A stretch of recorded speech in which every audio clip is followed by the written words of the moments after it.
Hello, and welcome to this special breaking news segment of Amelia Proclaims Liberty. Earlier today, the director of the National Counterterrorism Center, Joe Kent, has resigned from his position in a formal resignation letter sent to President Donald J. Trump, as well as posted on social media.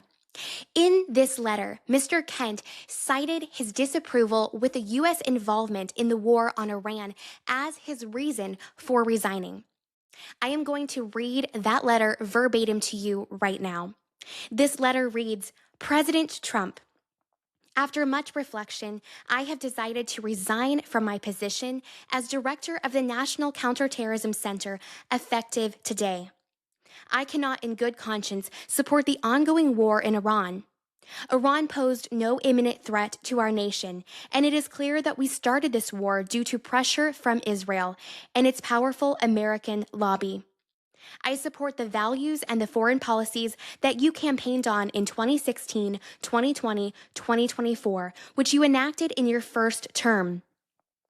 Until June of 2025, you understood that the wars in the Middle East were a trap that robbed America of the precious lives of our patriots and depleted the wealth and prosperity of our nation. In your first administration, you understood better than any modern president how to decisively apply military power without getting us drawn into never-ending wars. You demonstrated this by killing Qasem Soleimani and by defeating ISIS. Earlier in this administration, high-ranking Israeli officials and influential members of the American media deployed a misinformation campaign that wholly undermined your America First platform and sowed pro-war sentiments to encourage a war with Iran. This echo chamber was used to deceive you into believing that Iran posed an imminent threat to the United States and that you should strike now. There was a clear path to a swift victory. This was a lie and is the same tactic the Israelis used to draw us into the disastrous Iraq war that cost our nation the lives of thousands of our best men and women. We cannot make this mistake again. As a veteran who deployed to combat 11 times, and as a Gold Star husband who lost my beloved wife Shannon in a war manufactured by Israel, I cannot support sending the next generation off to fight and die in a war that serves no benefit to the American people, nor justifies the cost of American lives. I pray that you will reflect upon what we are doing in Iran and who we are doing it for. The time for bold action is now. You can reverse course and chart a new path for our nation, or you can allow us to slip further toward decline and chaos. You hold the cards. It was an honor to serve in your administration and to serve our great nation. Joe Kent, Director, National Counterterrorism Center. My heart sincerely goes out to Mr. Kent after losing his wife in a war. I cannot imagine what he is going through right now, and I want to thank him for his service to this great nation. But I sincerely have a few questions for Mr. Kent. Earlier in this letter, he claimed that Iran posed no imminent threat to our nation. I have many questions about this because I, along with millions of Americans, have heard Iran chanting death to America for years. Last year, Ayatollah Khamenei said that death to America meant death to Donald Trump. Those in the audience, many military leaders, could be seen cheering and also chanting death to America. Iran calls the United States of America the Great Satan, and they call Israel the Little Satan. You see, the United States of America and Israel are both bastions of freedom that have refused to bow to the political ideology of the Islamic regime. Infiltration is the method of Islam, and domination is their goal.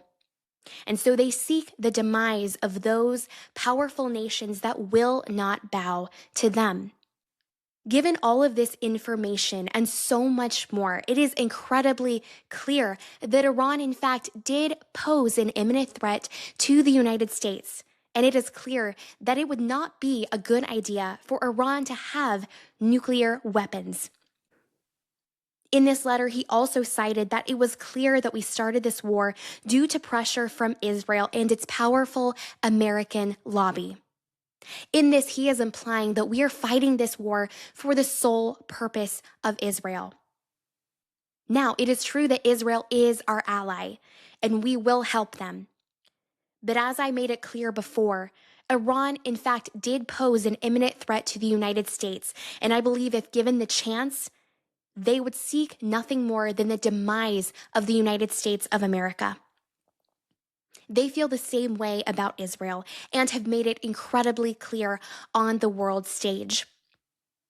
We are not just fighting this war for Israel, we are fighting it for our own safety.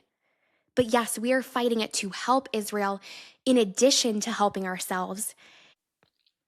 Israel is an ally, and the definition of an ally is one that is associated with another as a helper, a person or group that provides assistance and support in an ongoing effort, activity, or struggle.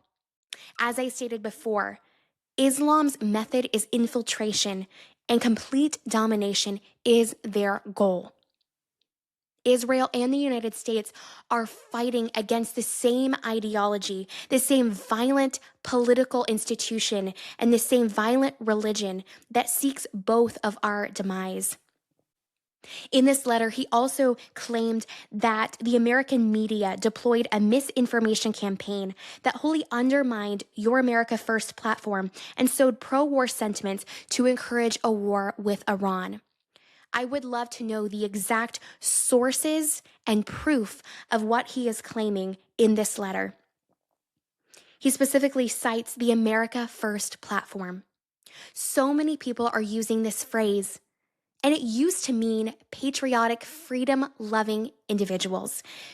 But this term, America First, has been hijacked by those who claim that we should have no allies and that we should be isolationist. America First is good, but America First does not mean America only. You see, America, as well as every other nation, has always had allies. You cannot survive on this world stage without having allies. Having allies is a good and beneficial and necessary thing. Even in the war for independence, the United States had allies. I think there are many people that do not know this. But when we were fighting as the 13 colonies for our independence from Great Britain, part of the French military actually came to the 13 colonies and helped us fight our battles for us.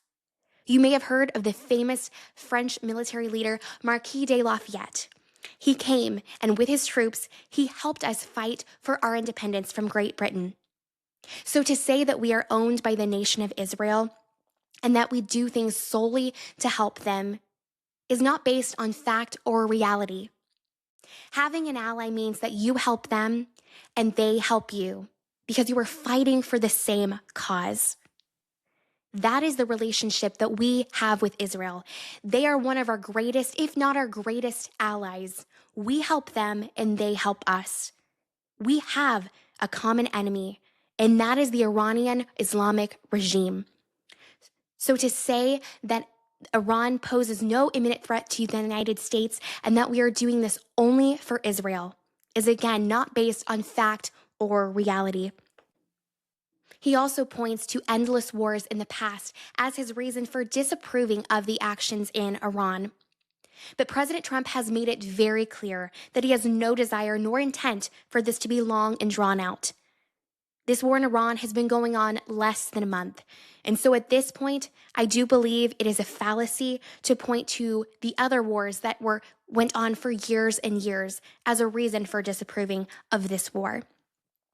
Again, this is a developing story with so many different opinions and so much different reasoning. But we have to look at the facts and the history when we are talking about the issues of our current day. Again, I hope Mr. Kent will answer some of these questions that I'm sure many close to him are presenting to him, because we would like to know why the director of National Counterterrorism Center has resigned because he disapproves of the U.S. attacking one of the largest funders of terrorism in the world. Thank you so much for listening to this special breaking news segment of Amelia Proclaims Liberty.